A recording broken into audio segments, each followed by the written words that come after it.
मङ्गलं वरदे कामरूपिणी विद्यारम्भं करिष्यामि सिद्धिर्भवतु मे सदा।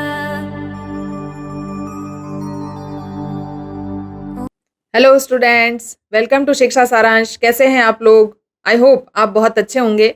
आज शिक्षा सारांश का जो चैनल है आपके लिए क्लास 9th संस्कृत का जो सिलेबस है वो पूरा तैयार करके लाया है और आज से हम ये प्लेलिस्ट तैयार कर रहे हैं जिसके अंदर सारे ही चैप्टर अवेलेबल रहेंगे। जिन जिन बच्चों को संस्कृत कठिन लगती है आज से उनके लिए संस्कृत बहुत ईजी होने वाली है क्योंकि हम बहुत ही अच्छे तरीके से ट्रिक से आपको समझाएंगे। तो चलिए इसी सीरीज को शुरू करते हैं। आज का हमारा प्रथमः पाठः संस्कृत की जो बुक है उसका 9th क्लास की बुक है, उसका नाम है शेमुषी भाग 1। संस्कृत की बुक का नाम क्या है? शेमुषी भाग 1। तो देखिए शेमुषी शब्द जो है ये बहुत इंपॉर्टेंट रोल प्ले करता है क्योंकि बहुत सारे लोग और मोस्ट ऑफ लोग मेरे जानकारी में ऐसे बच्चे हैं जिनको ये तक पता नहीं है कि उनकी बुक का नाम शेमुषी क्यों है। बुक का नाम शेमुषी है। शेमुषी शब्द का अर्थ होता है ज्ञान में विस्तार या समृद्धि। तो देखिए आपके ज्ञान को विस्तार देने के लिए, आपको ज्ञान से परिपूर्ण करने के लिए ये बुक आपके कोर्स में लगाई गई है जिसका नाम है शेमुषी भाग 1। आज से हम इसकी सीरीज चालू कर रहे हैं। सारे ही चैप्टर आपको अवेलेबल करवाए जाएंगे और बहुत इजी और आसान तरीके से आपको पढ़ाए जाएंगे जिससे आपकी कोई भी दिक्कत ना रहे। ऐसा लगता है कुछ बच्चों को कि संस्कृत कठिन है, आज के बाद वो सरल हो जाएगी। तो सबसे पहले आपको एक काम करना है कि चैनल को सब्सक्राइब कर लेना है ताकि आपको सारे ही वीडियो जो है वो आपको मिल जाएं और आपकी तैयारी बहुत अच्छी हो जाए। तो चलिए हम शुरू करते हैं। प्रथमः पाठः यानी पहला पाठ जिसका नाम है भारती वसंत गीति। अब देखिए ये जो चैप्टर है हर एक चैप्टर का कुछ मीनिंग होता है, नाम का कुछ मीनिंग होता है, वो हम समझ लेते हैं। भारती शब्द से यहाँ क्या अर्थ है? भारती शब्द जो कहते हैं भारत, भारत का अर्थ यहाँ क्या है? भारत माता, ठीक है। और भारती शब्द का यहाँ दो अर्थ निकलते हैं। एक अर्थ निकलता है सरस्वती माता। तो देखिए सरस्वती माता को भी भारती कहते हैं और भारत माता को भी भारती कहते हैं। ये एक ऐसा गीत है, एक छोटा सा गीत है जिसमें 4 श्लोक हैं। उन चारों श्लोकों को हम बहुत अच्छे से पढ़ेंगे और उनको हम समझेंगे कि वसंत ऋतु में सरस्वती माता से कवि ने क्या प्रार्थना की है, किस प्रकार का गीत गाने की। गीति, अब देखिए गीत का जो शॉर्ट रूप होता है उसे गीति कहते हैं। तो चलिए हम शुरू करते हैं। जब भी हम पाठ शुरू करते हैं तो ऊपर एक पैराग्राफ लिखा होता है, उस पैराग्राफ को पढ़ना बहुत जरूरी होता है, तभी हमें समझ में आता है कि इस पाठ का उद्देश्य क्या है। तो चलिए हम इसको पढ़ते हैं। पहला शब्द, एक एक शब्द का अर्थ हम समझेंगे ताकि आपकी कोई दिक्कत ना रहे। सबसे पहला शब्द है अयम। तो यहाँ देखिए अयम शब्द का अर्थ होता है यह, ठीक है। और पाठ तो आपको पता ही है, यह पाठ आधुनिक संस्कृत कवि। अब संस्कृत के कवि 2 प्रकार के हुए। एक प्राचीन काल के संस्कृत के कवि हुए जैसे कि वाल्मीकि थे, कालिदास थे, जिन्होंने, वाल्मीकि ने रामायण लिखी थी संस्कृत भाषा के अंदर और कालिदास ने बहुत सारे ग्रंथ लिखे थे। वो सब प्राचीन कवि थे। लेकिन उसी परंपरा को, संस्कृत को आगे बढ़ाते बढ़ाते आज के युग में जो कवि हुए उन्हें कहते हैं आधुनिक संस्कृत कवि। तो उन्हीं संस्कृत आधुनिक यानी मॉडर्न संस्कृत के जो कवि हैं उन्हीं में से एक कवि हैं हमारे जिनका नाम है पंडित जानकी वल्लभ शास्त्री। सबसे बड़ी बात क्या है? तो देखिए हमें ये याद रखना है कि इस पाठ के कवि यानी रचयिता का नाम है पंडित जानकी वल्लभ शास्त्री। कुछ कुछ चीजें अगर हम नोट करते जाएं, छोटे छोटे से शॉर्ट नोट्स बनाते जाएं तो हमारे लिए बहुत हेल्पफुल रहती है। संस्कृत एक ऐसी लैंग्वेज है जो आपको बहुत अच्छे नंबर देने वाली है। अगर आपने इसको थोड़ा सा ध्यान दे दिया तो ये आपको 100 में से 100 नंबर भी दिला सकती है। मेरे खुद के और मेरे स्टूडेंट्स के जितने भी मेरे से पढ़ते हैं बच्चे, उनके 100 में से 100, 90, 95, 96, 98 मार्क्स लेकर के आते हैं। तो थोड़ी सी बातों का ध्यान रखें, जैसे कि यहाँ कवि का नाम का ध्यान रखें। और ये कौन है कवि? आधुनिक संस्कृत के कवि हैं काकली। काकली एक बुक का नाम है। इति गीत संग्रहात। गीत संग्रह किसे कहते हैं? गीतों का संग्रह।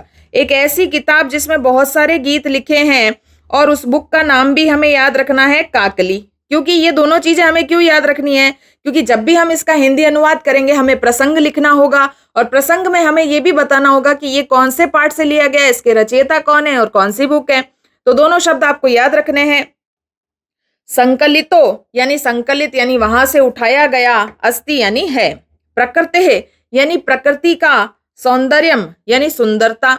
देखिए प्रकृति कितनी सुंदर है, प्रकृति की जो सुंदरता है, अवलोक्य, अवलोक्य शब्द का अर्थ क्या होता है? अवलोक्य शब्द का अर्थ होता है बच्चों देखकर, ठीक है। अवलोक्य का अर्थ क्या होता है? देखकर, प्रकृति की सुंदरता को देखकर।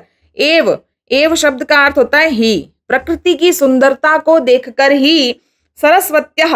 अब देखिए ये जो शब्द है ये सभी बच्चों को समझ में आ ही रहा होगा। सरस्वत्यः शब्द का अर्थ क्या है? सरस्वती माता। सरस्वती माता जो है उसकी षष्ठी विभक्ति है। देखिए संस्कृत में शब्दों के रूप चलते हैं, उसकी षष्ठी विभक्ति बन गई।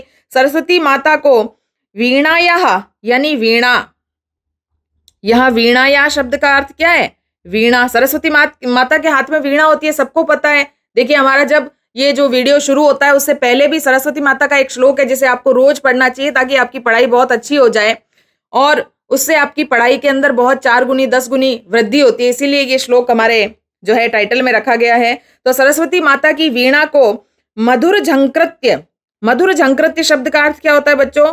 मधुर झंकार करना, यानी जब हम वीणा के तार छेड़ते हैं तो जो ध्वनि निकलती है उसे झंकार कहते हैं। क्या कहते हैं? झनकार कहते हैं। तो ये मधुर झनकार प्रभावितुम शक्यन्ते, ये बहुत ही प्रभावित होती है इस प्रकार से। इति यानी ऐसी। देखिए संस्कृत में हर शब्द का अर्थ होता है, इति का अर्थ क्या होता है? ऐसी। भावना पुरस्सरम, भावना पुरस्सरम शब्द का अर्थ क्या होता है? भावना को ध्यान में रखते हुए, ऐसी भावना को ध्यान में रखते हुए कि अगर सरस्वती माता वीणा को झनकार करेगी तो कवि, यानी कवि कौन है? अपने कवि याद रखना है अपने को, पंडित जानकी वल्लभ शास्त्री। प्रकृति है यानी प्रकृति की, सौंदर्यम यानी सुंदरता का, वर्णयन यानी वर्णन करके। सौंदर्यम तो शब्द आप जानते ही है, सौंदर्यम शब्द का अर्थ क्या होता है? सौंदर्यम का अर्थ क्या होता है? सुंदरता। तो प्रकृति कितनी सुंदर है, देखिए चारों तरफ पेड़ है, पहाड़ है, नदियां हैं, झरने हैं, इन सब चीजों को प्रकृति कहते हैं। इनको देखकर, इनकी सुंदरता का वर्णन करके कवि सरस्वतीम यानी सरस्वती माता से, सरस्वती माता से कवि किससे प्रार्थना कर रहा है? याद रखना इस चैप्टर का मेन उद्देश्य यही है कि सरस्वती माता से वीणा वादयन, किसकी प्रार्थना कर रहा है? वीणा बजाने की। सरस्वती माता के हाथ में जो वीणा है, कवि प्रार्थना कर रहा है कि सरस्वती माता आप अपनी वीणा को बजाइए। संप्रार्थयते यानी प्रार्थना कर रहे हैं। कवि का एक ही उद्देश्य है कि चारों तरफ प्रकृति के अंदर आई हुई सुंदरता को देखकर सरस्वती माता से प्रार्थना करना कि हे सरस्वती माता आप वीणा को बजाइए और प्रकृति के अंदर और सुंदरता भर दीजिए। देखिए ऐसा कहा जाता है, माना जाता है कि जब सरस्वती माता अपनी वीणा बजाएगी तो वसंत ऋतु आएगी। सरस्वती माता की पूजा हम कब करते हैं? वसंत पंचमी में करते हैं। आपको याद हो तो वसंत पंचमी हम क्यों मनाते हैं? वो सरस्वती माता का बर्थडे होता है। उस दिन माना जाता है कि सरस्वती माता धरती पर उस दिन अवतरित हुई थी, है ना। तो वसंत ऋतु है, उस वसंत ऋतु में, और इसलिए हम लोग उस दिन बड़ी वसंत ऋतु की वसंत पंचमी मनाते हैं, बड़ी स्कूलों में मनाते हैं। और हम क्या करते हैं? उस दिन पीले वस्त्र पहनते हैं, क्योंकि सरस्वती माता जब वीणा बजाती है तो चारों तरफ हरियाली और पीलापन छा जाता है। तो इस प्रकार से हम जो है इस पाठ में पढ़ेंगे कि कवि क्या प्रार्थना कर रहा है। चलिए पाठ परिचय हिंदी में समझ लेते हैं एक बार। प्रस्तुत पाठ आधुनिक संस्कृत साहित्य के प्रख्यात, प्रख्यात का अर्थ क्या होता है? बहुत ही प्रसिद्ध, फेमस, फेमस को प्रख्यात कहते हैं, ठीक है। पंडित जानकी वल्लभ शास्त्री की रचना काकली। तो 2 नाम तो याद ही रखने हैं आपको, पंडित जानकी वल्लभ शास्त्री, उनकी बुक काकली नामक गीत संग्रह से संकलित है। इसमें सरस्वती की वंदना करते हुए कामना की गई है कि हे सरस्वती ऐसी वीणा बजाओ जिससे मधुर मंजरियों में पीत पंक्ति वाले आम के वृक्ष। अब ये सब चीजें आपको थोड़ी सी कठिन लग रही होगी, जैसे ही हम श्लोक पढ़ेंगे तो बहुत ईजी हो जाएगी, मैं उसको वहीं समझाऊंगी। कोयल का कूजन, वायु का धीरे धीरे बहना, अमराइयों में काले भंवरों का गुंजार, नदियों का लीला करता हुआ जल वसंत ऋतु में मोहक हो उठे। स्वाधीनता संग्राम की पृष्ठभूमि में लिखी गई यह गीतिका। देखिए ये जो गीत है पंडित जानकी वल्लभ शास्त्री ने उस समय लिखा जिस समय भारत का आजादी आंदोलन चल रहा था। भारत में जो भारत की आजादी के लिए बहुत सारे आंदोलन चल रहे थे, भारत छोड़ो आंदोलन चल रहा था। आप एसएसटी की बुक में भी बहुत सारी चीजें पढ़ते हैं। तो उस समय ये गीत लिखा गया। पहले था अंग्रेजों का रिस्ट्रिक्शन, पहले अंग्रेजों ने बहुत ज्यादा बंदिशें लगा रखी थी कि ये काम करना, ये देखिए कवि वगैरह जो थे ये भारत के गीत नहीं गा सकते थे, तो इस प्रकार सरस्वती माता को उद्देश्य करके ऐसा गीत गाया गया। एक नवीन चेतना का आह्वान करती है। इस गीत से दो अर्थ निकलते, एक तो सरस्वती माता का तो निकल ही रहा है और दूसरा अर्थ ये निकल रहा है कि भारत की आजादी के लिए भी प्रेरित किया जा रहा है। ऐसे वीणा स्वर की परिकल्पना करती है जो स्वाधीनता प्राप्ति के लिए जन समुदाय को प्रेरित करें। इस प्रकार का वीणा का स्वर है जिससे पूरे भारतवासी प्रेरित हो जाए और अंग्रेजों को भारत से भगा दें। तो चलिए हम शुरू करते हैं हमारा पाठ। पहला श्लोक जो है वो हम जब देखते हैं तो हमें ये समझ में आता है कि ये श्लोक क्या कहना चाहता है। देखिए संस्कृत में जो श्लोक है उन्हें अगर आप गीत गा करके करेंगे तो जैसा मैं आपको बता रही हूं, अगर आप वैसा गीत गाएंगे तो आपके लिए संस्कृत के पेपर में एक क्वेश्चन आता है। क्या क्वेश्चन आता है कि आपको संस्कृत की पुस्तक में से कोई भी 2 श्लोक लिखने हैं, है ना। तो 2 श्लोक लिखने हैं। श्लोक को अगर आप गा करके तैयार करते हैं तो बहुत जल्दी याद हो जाता है। मैं शॉर्ट में गा करके आप समझाती हूँ, आप भी मेरे साथ में जरूर गाएं। निनादे नवीनामये वाणी वीणाम मृदुम गाय गीति ललित नीति लीनाम मधुर मंजरी पिंजरी भूतमाला वसंते लसंती हसरसा रसाला कलापा ललित कोकिला का कलीनाम निनादे नवीनामये वाणी वीणाम। देखिए ये जो श्लोक था मैंने गा करके इसलिए समझाया ताकि अगर आपको ये श्लोक याद करना हो तो आप भी मेरे साथ लय मिला करके जरूर गा सकते हैं। तो इस श्लोक का हिंदी अर्थ क्या है वो हम समझ लेते हैं। सबसे पहला शब्द है निनादे। निनादे का अर्थ क्या होता है? बजाओ। सरस्वती माता से प्रार्थना कर रहा है कि बजाओ। नवीनाम, नवीनाम शब्द का अर्थ क्या होता है? नई, ठीक है। अये यानी हे, वाणी यानी सरस्वती। तो देखिए चारों शब्दों के अर्थ आपको पता चल गए। बजाओ, नई, हे सरस्वती, वीणा।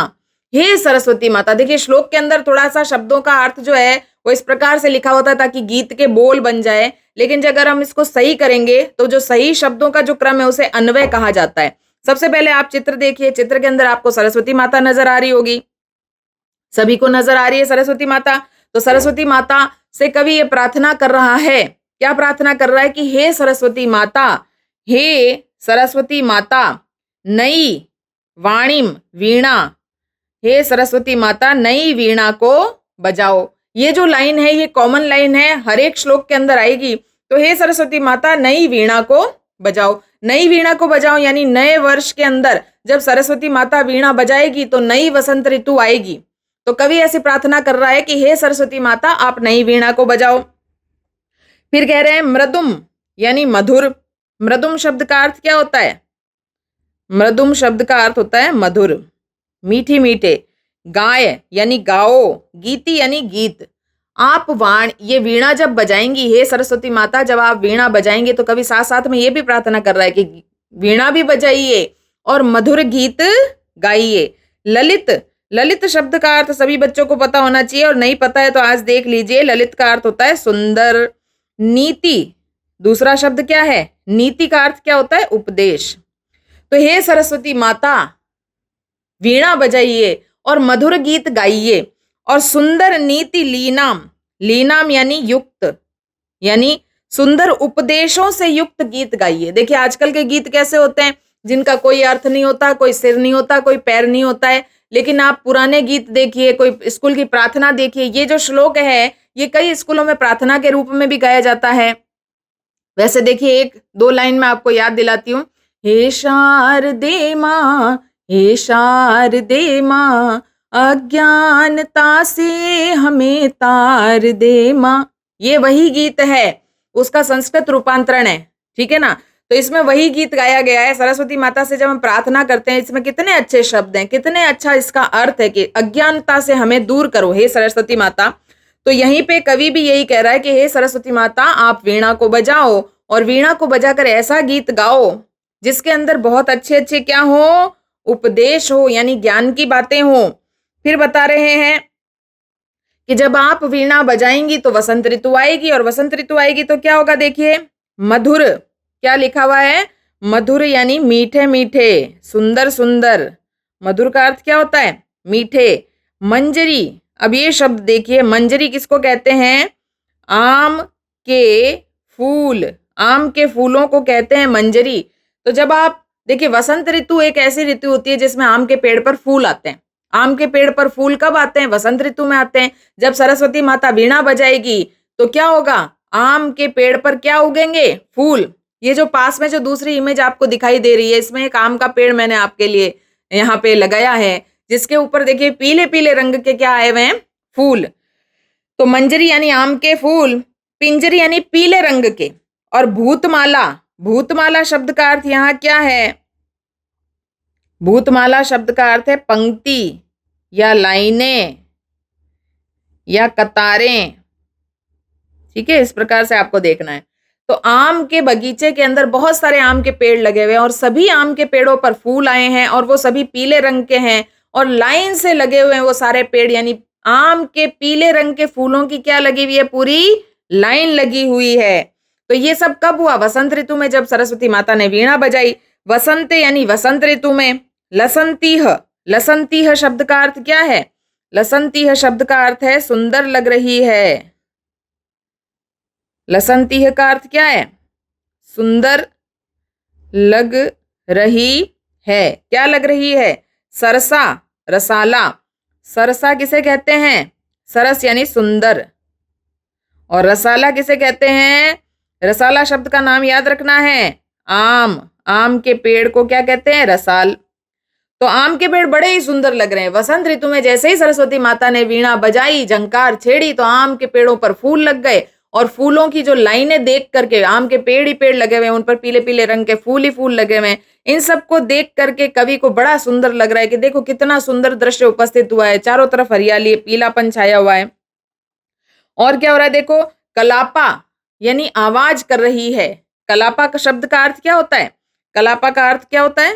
कलापा यानी आवाज कर रही है, ध्वनि कर रही है, ध्वनि कर रही है। कौन कर रही है भैया? तो कह रहे हैं ललित कोकिला। ललित, ललित शब्द का अर्थ मैंने ऊपर बताया था आपको, ललित कोकिला। ललित शब्द का अर्थ है सुंदर। क्या अर्थ है? सुंदर। कोकिला किसे कहते हैं? कोयल।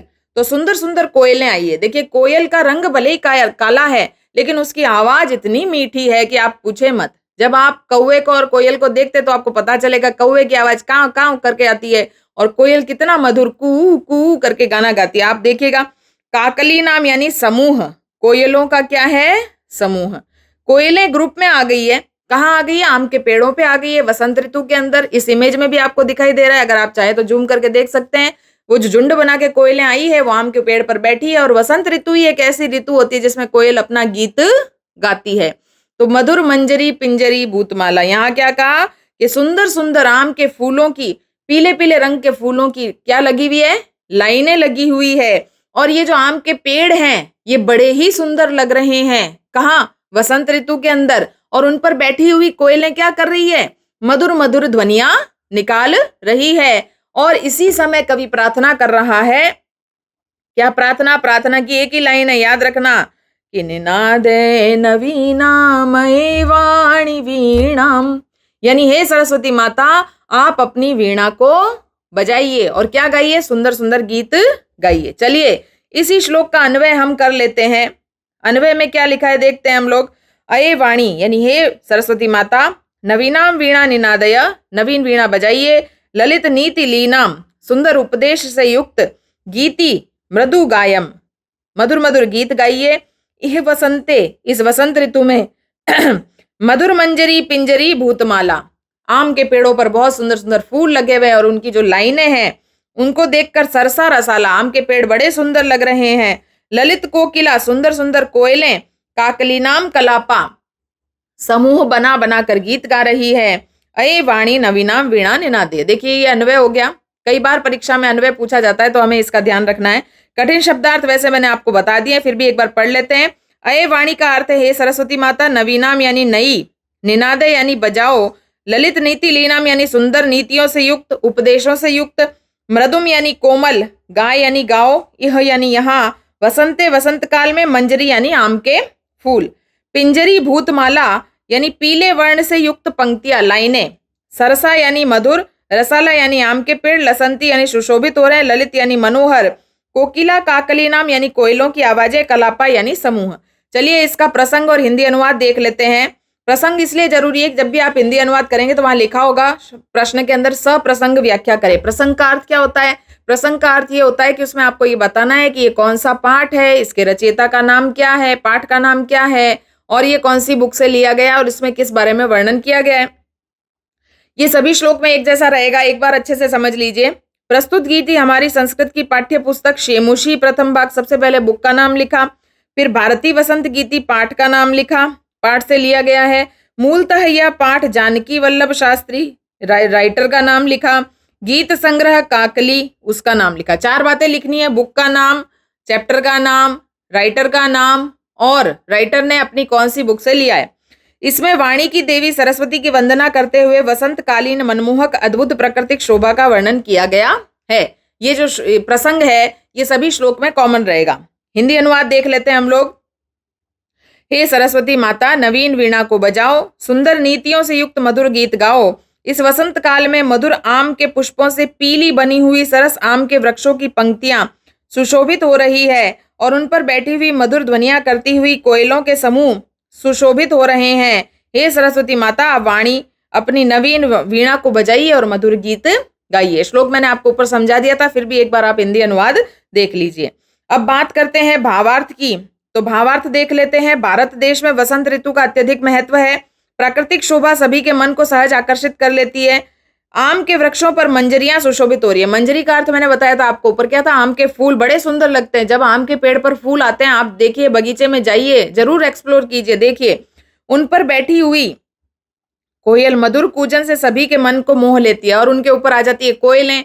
आगे ही आम के पेड़ अपने फूलों से सुंदर लग रहे हैं, उस पर कोयल बैठ जाती है, तो पीले और ब्लैक का कॉम्बिनेशन भी बहुत अच्छा लगता है और बड़ा सुंदर आवाज सुनाई देती है मधुर कोयल की। कवि ने यहाँ इसी प्राकृतिक सुषमा का सुंदर वर्णन करते हुए वाग देवी सरस्वती से नवीन वीणा बजाकर मधुर गीत सुनाने की प्रार्थना की है। चलिए दूसरा नंबर श्लोक देखते हैं। दूसरा नंबर श्लोक जब हम देखते हैं तो उसके साथ आपको एक इमेज दिखाई दे रही है। ये सभी इमेज इसलिए लगाई गई है ताकि आपको श्लोक बहुत अच्छे से समझ में आए। लिखा हुआ है, वहती मंद मंदम सनीरे समीरे कालिंदात्म जाया सवानीर तीरे नतां पंक्तिमालोक्य मधुमाधवीनां निनादे नवीनामये वाणी वीणाम्। वहती, पहला शब्द क्या लिखा हुआ है? वहती। वहती का अर्थ क्या होता है? बहती है। क्या बहती है? मंदम मंदम, यहाँ लिखा है मंद मंदम, यानी धीरे धीरे।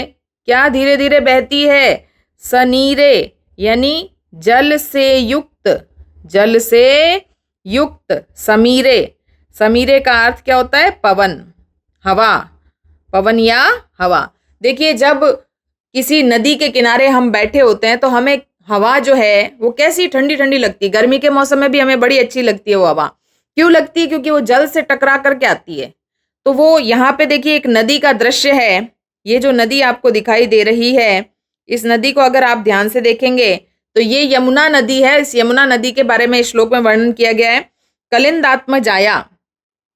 अब देखिए ये पूरा जो शब्द है यहाँ पे लिखा हुआ है कलिंद आत्म जाया। कालिंदी कहते हैं यमुना को। ये किसके लिए आया है? यमुना नदी के लिए आया है। तो यमुना नदी के सवानीर तीरे, सवानी किसे कहते हैं? सवानी कहते हैं बेंत की लता, यानी यमुना नदी के किनारे। अब इमेज सेकंड नंबर देखिए आप, पास में जो यमुना नदी के किनारे जो एक बेल लगी हुई है, वो मधुमालती की जो बेल है उस पर जो ये फूल आए हुए हैं, कितने सुंदर लग रहे हैं। आगे ही जैसे ही यमुना नदी के पास में गए, वो ठंडी ठंडी जल से कणों से भरी हुई हवा आई, प्लस उसकी सुंदरता, यमुना नदी की सुंदरता बढ़ाने के लिए वसंत ऋतु में उसके किनारे जो बेल लगती है उसे बेंत की बेल कहते हैं। बेल, ये लता और बेल एक ही होता है, ठीक है ना, जो पेड़ के लिपटी भी होती है। और उनको नताम, अगला शब्द यहाँ क्या दिया है? नताम, यानी झुकी हुई। ये जो बेल है ये बेल झुकी हुई है, ठीक है। और पंक्तिम यानी लाइनें। पंक्तिम किसे कहते हैं? लाइनें। ये झुकी हुई पेड़ ही पेड़ लगे हुए, उन पर यही वाली बेल लगी हुई, और उनकी लाइनों को देखकर, आलोक्य देखकर मधु माधवी, मधु माधवी ये इस बेल का नाम है। मधु माधवी, ये जो बेल आपको दिखाई दे रही है, इस बेल का फूल का नाम क्या है? मधु माधवी। तो कितना सुंदर दृश्य नजर आ रहा है। और कवि क्या प्रार्थना कर रहा है कि हे सरस्वती माता, आप अपनी वीणा को बजाइए। वीणा को बजाओगे तो यमुना नदी का ठंडा ठंडा जल भी अच्छा लगेगा, और उसके किनारे पे ये जो बेंत की लताएं हैं, मधुमालती के फूलों की जो लताएं, ये भी बहुत सुंदर लगेगी। तो चलिए हम इस श्लोक का अन्वय कर लेते हैं। कालिंद आत्मजाया, कालिंद आत्मजाया के लिए मैंने आपको क्या शब्द बताया था? ये किसके लिए आया है? यमुना नदी के सवानीर तीरे, ऐसे किनारे पर जहां क्या लगी हुई हो, मैंने बताया बेंत की लताएं, सनीरे समीरे। और यमुना नदी के किनारे पर जब आप बैठोगे तो हवा जो सनीर समीर जो आएगी वो पानी से भरकर आएगी। मंदम मंदम वहती, धीरे धीरे बह रही है।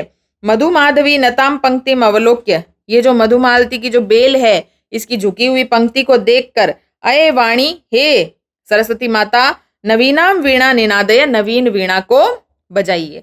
चलिए कठिन शब्दार्थ देख लेते हैं। कलिंद आत्मजाया यानी यमुना नदी के सवानीर तीरे बेंत की लता से युक्त तट पर, सनीरे यानी जल से परिपूर्ण, समीरे हवा में, मंदम मंदम यानी धीरे धीरे बह रही है, मधु माधवी यानी मधुर मालती की लताओं का, नताम झुकी हुई, अलोक्य देखकर।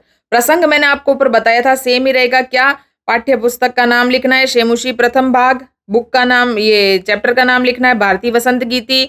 राइटर का नाम लिखना है पंडित जानकी वल्लभ शास्त्री। बुक का नाम लिखना है काकली। 4 चीजें तो लिखनी है, लेकिन एक लाइन अलग हो गई। इसमें वाणिकी देवी की सरस्वती की वंदना करते हुए यमुना नदी के तट पर झुकी हुई मधुर मालती की लताओं का शोभा का वर्णन किया गया है। ये थोड़ा सा डिफरेंट है। बाकी सब चीजें, यहाँ तक की चीजें सेम है, ऊपर से नीचे तक यहाँ सेम ही लिखना, आपको पूरे नंबर मिल जाएंगे। हिंदी अनुवाद देखिए।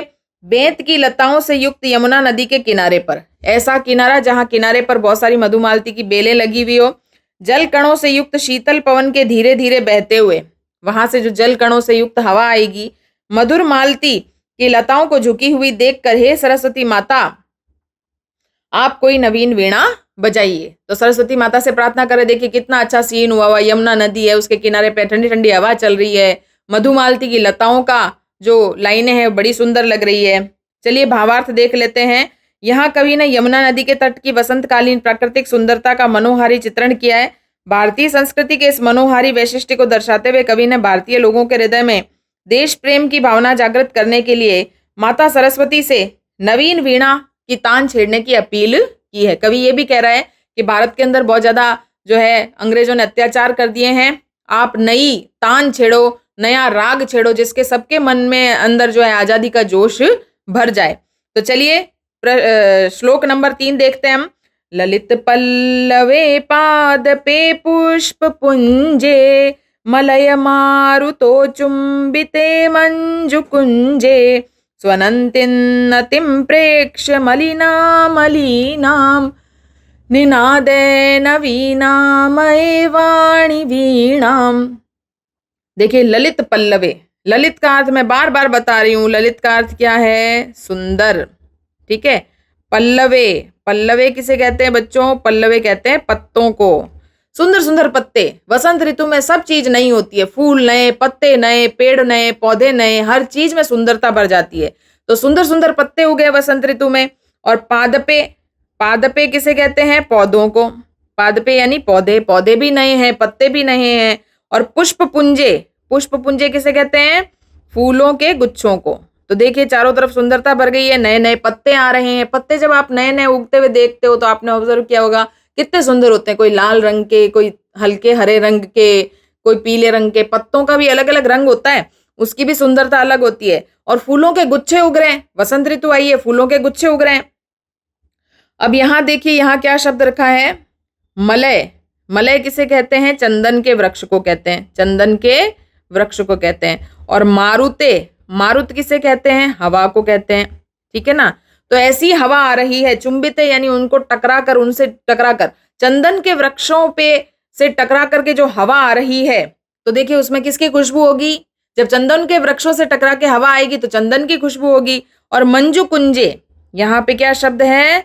मंजू कुंजे यानी सुंदर बगीचे, जहां बहुत सारी लताएं लगी हुई है, बेल लगी हुई है, सुंदर सुंदर बगीचों का माहौल है, चारों तरफ नए पत्ते हैं, फूलों के गुच्छे हैं।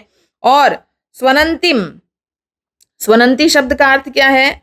स्वनंती, ये जो शब्द है स्वनंती, इसका अर्थ है ध्वनि करती हुई, यानी आवाज करती हुई। क्या आया है? आवाज करता हुआ क्या आया है? अतिम प्रेक्ष मलिनाम अलीनाम, यहाँ पे लिखा है मलिनाम यानी काले रंग के, और अलीनाम, अलीनाम यानी भंवरे। आपको दिखाई दे रहा होगा चित्र के अंदर, आपको दिखाई दे रहा है? ये जो है ये काले काले रंग के भंवरे जो हैं, जब नए नए फूलों के गुच्छे उगे हैं तो उनका रस पीने के लिए ये उड़ उड़ के आते रहते हैं, उनके ऊपर झूमते रहते हैं। तो इसी की बात हो रही है श्लोक के अंदर कि देखिए वसंत ऋतु के अंदर नए नए पत्ते उग गए हैं, फूलों के गुच्छे उग गए हैं, हवा जो चल रही है उसमें चंदन की खुशबू है क्योंकि वो चंदन के पेड़ों से टकरा करके आ रही है, और उन फूलों के गुच्छों के ऊपर भंवरे की जो आवाज है, भंवरों का जो गुंजार है, वो बूं करते हुए भंवरे आ गए हैं और फूलों का रस का पान कर रहे हैं। इन इतनी सुंदरता देख करके कवि वापस से प्रार्थना कर रहा है कि हे सरस्वती माता, आप वाणी रूप अपनी वीणा को बजाइए। चलिए इसका अन्वय देख लेते हैं। ललित पल्लवे, सुंदर सुंदर पत्ते, पादपे पौधे, पुष्प पुंजे फूलों के गुच्छे, मंजू कुंजम सुंदर सुंदर बगीचे, मलय मारुतो चुंबिते चंदन के वृक्षों से टकरा कर आई हवा, ध्वनि करती हुई भंवरों की काले रंग की पंक्ति को देखकर अये वाणी नवीनाम वीणा निनादय, हे सरस्वती माता नई वीणा को बजाइए। कठिन शब्दार्थ मैंने बता दिए, फिर भी देख लो। ललित पल्लवे, मन को आकर्षित करने वाले पत्ते, पादपे यानी पेड़ों पर, पुष्प पुंजे पुष्पों के समूह पर, मंजू कुंजे सुंदर लताओं से युक्त आच्छादित स्थल पर, मलय मारुतो चुंबिते चंदन वृक्ष से सुगंधित वायु से स्पर्श किए गए, स्वनंतिम ध्वनि करती हुई अलीनाम भ्रमरों के मलिनाम मलिन ततिम पंक्ति को प्रेक्ष यानी देखकर। प्रसंग की बात करें, मैंने आपको बता दिया वही चीज है, यहां से लेकर यहां तक वही। पाठ्य पुस्तक का नाम शेमुषी प्रथम भाग, भारतीय वसंत गीति का नाम, जानकी वल्लभ शास्त्री का नाम, बुक का नाम। अब इस श्लोक में क्या समझाया गया था? इसमें वाणी की देवी सरस्वती की वंदना करते हुए भारतवर्ष में वसंतकालीन शोभा के प्रसंग में कवि ने पुष्पित वृक्षों पर गुंजार करते हुए भंवरों का रम्य वर्णन किया है। हालांकि ये शब्द थोड़े से आपको कठिन लग सकते हैं, आप अपने हिसाब से जो है वो इसको थोड़ा सा चेंज कर सकते हैं। हिंदी अनुवाद कर लेते हैं। चंदन वृक्ष की सुगंधित वायु से स्पर्श किए गए मन को आकर्षित करने वाले पत्तों से युक्त वृक्षों पुष्पों के समूह, सुंदर कुंजों पर काले भंवरों की गुंजार करती हुई पंक्ति को देखकर हे सरस्वती माता अपनी वाणी रूपी वीणा को बजाओ। देखिए अगर आपको श्लोक समझ में आ गया तो उसे आप अपनी लैंग्वेज में भी लिख सकते हैं। भावार्थ देखिए, इस गीतिका में कवि ने भारत देश के हिमालय प्रांतों की महकती प्रकृति सुंदर चित्रण वर्णन करते हुए वहां वसंत के समय चंदन वृक्षों से स्पर्श, शीतल और सुगंधित वायु का, कोमल कोपलों वाले पादपों बगीचों उन पर गुंजार करती हुई भ्रमर पंक्तियों का उल्लेख किया है। चलिए श्लोक नंबर 4 देख लेते हैं। लतानां नितांतम सुमं शांतिशीलम चलिद उच्छलित कांत सलिलम सलीलम तवाकर्ण्य वीणा मदीनाम नदीनाम निनादे नवीनामयी वाणी वीणाम। चलिए लास्ट श्लोक हम समझ लेते हैं। लतानाम, पहला शब्द क्या है बच्चों? लतानाम यानी लताओं का, लताओं पर, ठीक है। नितांतम, दूसरा शब्द क्या है? नितांत का मतलब होता है अत्यंत। सुमम, सुमम यानी पुष्प। लताओं पर क्या लगते हैं बच्चों? लताओं पर लगते हैं पुष्प। और वो पुष्प जो है, यहाँ पुष्पों की बात कर रहे हैं कि वो पुष्प कैसे हैं?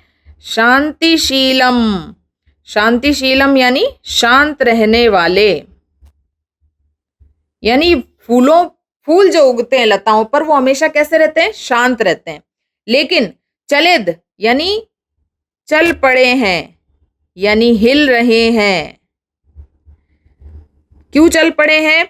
उच्छलेत और उछल उछल कर। उच्छलेत का अर्थ क्या है? उच्छलेत, उच्छलेत यानी उछल कर। वसंत ऋतु आ गई है, उछल के चल रहे हैं। कांत सलीलम, कांत यानी सुंदर, कांत सलीलम सुंदर जल, जल बड़ा सुंदर है, शांत है। और सलीलम, सलीलम यानी क्या होता है? सलीलम यानी क्रीड़ा करता हुआ,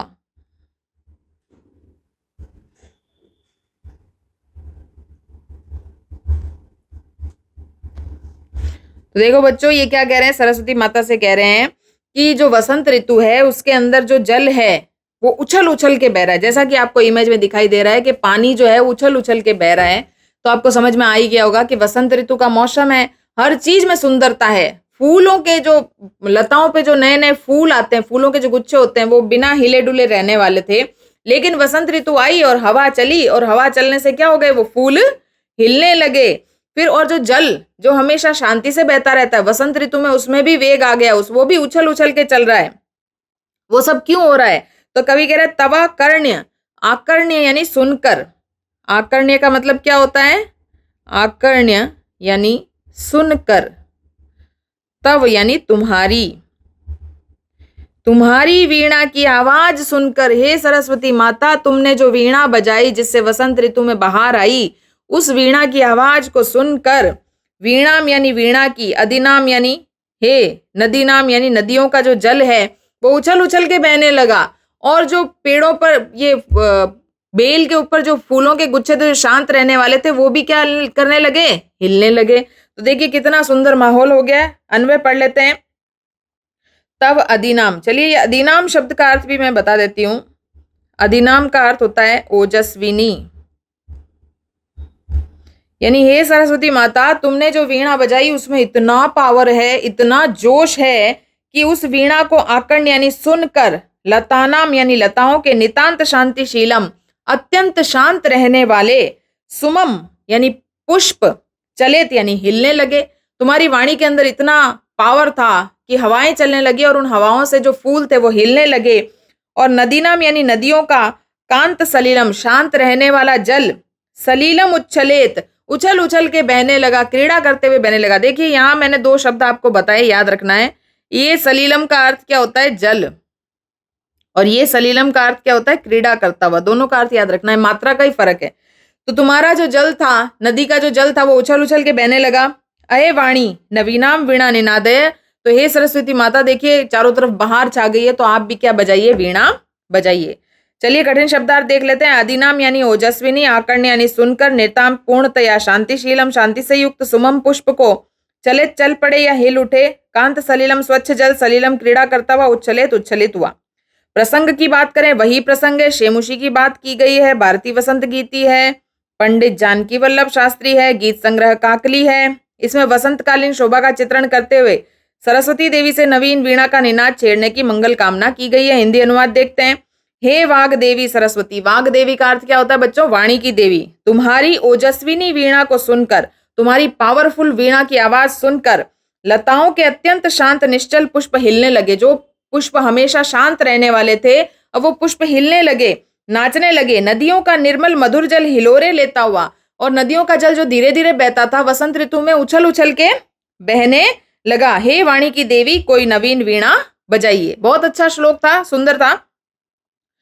भावार्थ समझ लेते हैं। माँ भारती से कामना करता हुआ कवि कह रहा है कि वह वाणी पर कोई ऐसा अद्भुत राग छेड़े, ऐसी कोई नूतन तान साधे, उसे सुनकर प्रकृति के साथ साथ भारत की शांत और निष्कपट जनता भी जाग उठे। लोगों के हृदय में उसी प्रकार का ओज प्रवाहित हो जाए जिस प्रकार नदी के निश्चल जल में तरंगों का नर्तन होने लगता है। संपूर्ण भारतवासी स्वदेश रक्षा और मातृभूमि से ओतप्रोत हो जाए। बहुत अच्छे से मुझे लगता है आपको पाठ समझ में आ गया होगा। चलिए अब हम इसके प्रश्नोत्तर कर लेते हैं। पहला नंबर क्वेश्चन है, एक पदेन उत्तरतम लिखा, यानी वन वर्ड आंसर है, एक पद में ही आंसर देना है। तो देखिए कवि ही यानी कवि, काम यानी किसको, संबोध्यति यानी कह रहा है। ये पूरी बात किसको कह रहा है, पूरे पाठ में किसके बारे में बात की गई है, तो वाणिम, सरस्वती माता का ही नाम है। क्या नाम है इसका, वाणी। तो वाणी से बात की गई है। कवि वाणिम काम वादये तुम, काम यानी क्या, बजाने की प्रार्थना कर रहा है। कवि सरस्वती माता से क्या बजाने की बात कर रहा है। पूरे पाठ में हमने पढ़ा सरस्वती माता से क्या कह रहा है कि आपकी क्या बजाइए, वीणा बजाइए। तो आंसर हो गया वीणा। कीदृशी वीणाम निनादी तुम प्रार्थयति, कीदृशी यानी किस प्रकार की वीणा है, वीणा कैसी है। तो आंसर है वीणा की विशेषता है कि वो नई वीणा है, क्योंकि हर साल नई वसंत ऋतु आती है। ठीक है, अगला प्रश्न देखो, गीति कथम गातुम कथ्यति, और गीत गाने की प्रार्थना कर रहा है, तो लेकिन गीत भी कैसा गाओ, मधुर गीत गाओ। मृदुम का अर्थ क्या था, मैंने आपको बताया था, मधुर का मधुर। सरसा रसाला, रसाला सब जब बताया था, रसाला याद रखो, रसाला यानी आम के पेड़, कदा यानी कब सुंदर लगते हैं, सुंदर सुंदर आम के पेड़ों पर सुंदरता कब आती है, आम के पेड़ पर अभी आप जाकर के देखो सुंदरता नहीं मिलेगी, लेकिन वसंत ऋतु में जाओगे बड़ी सुंदर लगेंगे। तो कब सुंदर लगते हैं, वसंते। चलिए अगले प्रश्न करते हैं, पूर्ण वाक्येन उत्तरम लिखत। अब जो आंसर है वो हमको पूरी लाइन में लिखना है, एक पदेन यानी वन वर्ड के आंसर थे, यहाँ पूर्ण वाक्य यानी पूरी लाइन में है। कवि वाणिम किम कथ्यति, कवि सरस्वती माता से क्या कह रहा है, पूरे पाठ में हमने यही पढ़ा, क्या कह रहा है कि कवि कथ्यति यत अये वाणी, हे सरस्वती माता, नवीनाम वीणा निनादय, नई वीणा बजाइए। कवि क्या कह रहा है, हे सरस्वती नवीन वीणा बजाइए। दूसरा नंबर प्रश्न देखिए, वसंते किम भवति, वसंत में क्या होता है, वसंत ऋतु में इतनी सारी बातें बताई, आप बता दो। तो वसंते मधुर मंजरी पिंजरी भूतमाला सरसा रसाला, आम के पेड़ होते हैं, आम के पेड़ों की लाइनें होती हैं, उन पर नए नए फूल लगते हैं, और ललित कोकिला काकलीनाम कलापा च विलसंती, और उन आम के पेड़ों पर क्या लगे हैं, नए नए फूल लगे हैं, उन पेड़ों पर बैठी है कोयलें, बड़ा सुंदर दृश्य उपस्थित करती है।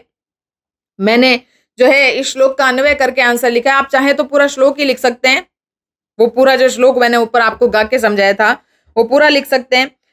चलिए तीसरा नंबर प्रश्न क्या है, सलिलम यानी जल, तब वीणाम आकर्ण्य, हे सरस्वती माता जल तुम्हारी वीणा की आवाज सुनकर, कथम उच्चलेत, किस प्रकार से चलता है, तो उछल उछल के चलता है, क्रीड़ा करता हुआ चलता है। तो सलिलम, ये पूरी लाइन वही है, सिर्फ इस कथम की जगह पे यहाँ सलिलम शब्द का प्रयोग किया गया जिसमें बड़ी की मात्रा है। बाकी देखो सलिलम तव वीणाम आकर्ण्य, ये लाइन पूरी ये की है, और उच्चलेत वह भी वापस यही की यही है। तो देखिए कुछ एक शब्द ही होता है लेकिन उसको बीच में फिट करना होता है प्रश्नवाचक शब्द की जगह पे, तो कथम की जगह सलिलम लिखना है। तो जल जो है सरस्वती माता की वीणा सुनकर क्रीड़ा करता हुआ उछल उछल के चल रहा है।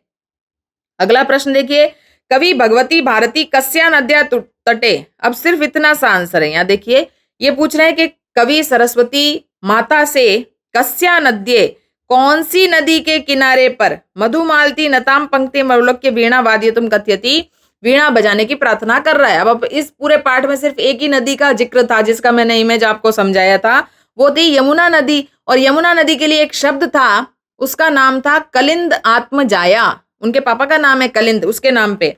तो यहाँ पे यमुना भी लिख सकते हैं डायरेक्ट, कवि यमुनाया सवानीर तीरे, यमुना नदी के किनारे जहां पे क्या लगी हुई हो, बैंत की लताएं, और वापस ये पूरी लाइन यहां से लेकर यहां तक, वाद्यतुम कथयति, ये पूरे की पूरी लाइन ये की आगे देखिए, मधुमालती नताम पंक्ति अवलोक्य भगवती वीणा वाद्यतुम कथयति।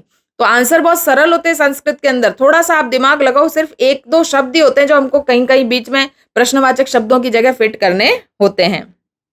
अर्थ आपको समझ में आ गया है कि यमुना नदी जिसके किनारे बैंत की लताएं लगी हुई है और मधुमालती के फूलों के गुच्छे लगे हुए हैं, उस सुंदरता को देखकर कवि क्या कह रहा है कि हे माँ सरस्वती आप वीणा बजाइए।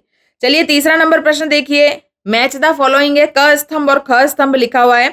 तो सरस्वती माता को हम क्या कहा है, इस पूरे चैप्टर के अंदर सरस्वती माता को क्या कहा है, वाणी कहा है। सरस्वती किसकी देवी है, वाणी की। आम को क्या कहा है, आम को कहा है रसाल, ठीक है। पवन को क्या कहा है, पवन को कहा है समीर। तटे का मतलब होता है किनारे, तीरे, और भंवरे को क्या शब्द दिया है, अलीनाम। तो इस प्रकार से मैंने आपके लिए यहाँ पे ये जो शब्द है ये सामने भी लिख दिए हैं, चाहे तो आप इसको रोक करके आंसर भी अपने मिलान कर सकते हैं। चौथा नंबर प्रश्न देखिए, अधोलिखितानि पदानि प्रयुज्य संस्कृत भाषायाम वाक्य रचनाम कुरुत। अब आपको वर्ड्स दिए गए हैं, शब्द दिए गए हैं, शब्दों से वाक्य बनाने हैं। पहला शब्द है निनादय, हे सरस्वती नवीनाम वाणी मधुरनम निनादय, वही वाला ऊपर वाली लाइन लिख दी है, वापस से वही लाइन लिखनी है आपको, हे सरस्वती माता आप अपनी वाणी को, वीणा को बजाइए।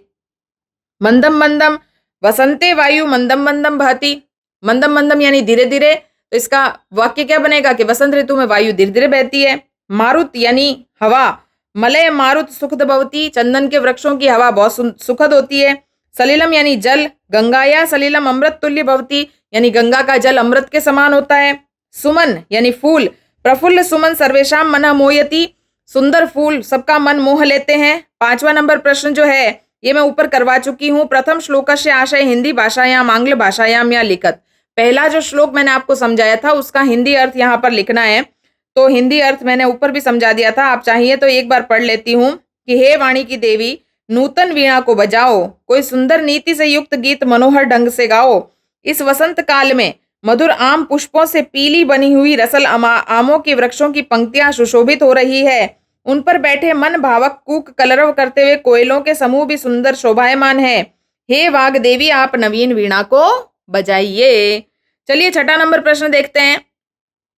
अधोलिखिता नाम विलोम पदानी। आपको जो शब्द दिए गए उसके विलोम शब्द ऑपोजिट वर्ड्स लिखने हैं। तो देखिए पहला है कठोरम। तो कठोरम का ऑपोजिट होता है मृदुम। मृदुम का अर्थ क्या होता है, मैंने आपको बताया था, कोमल।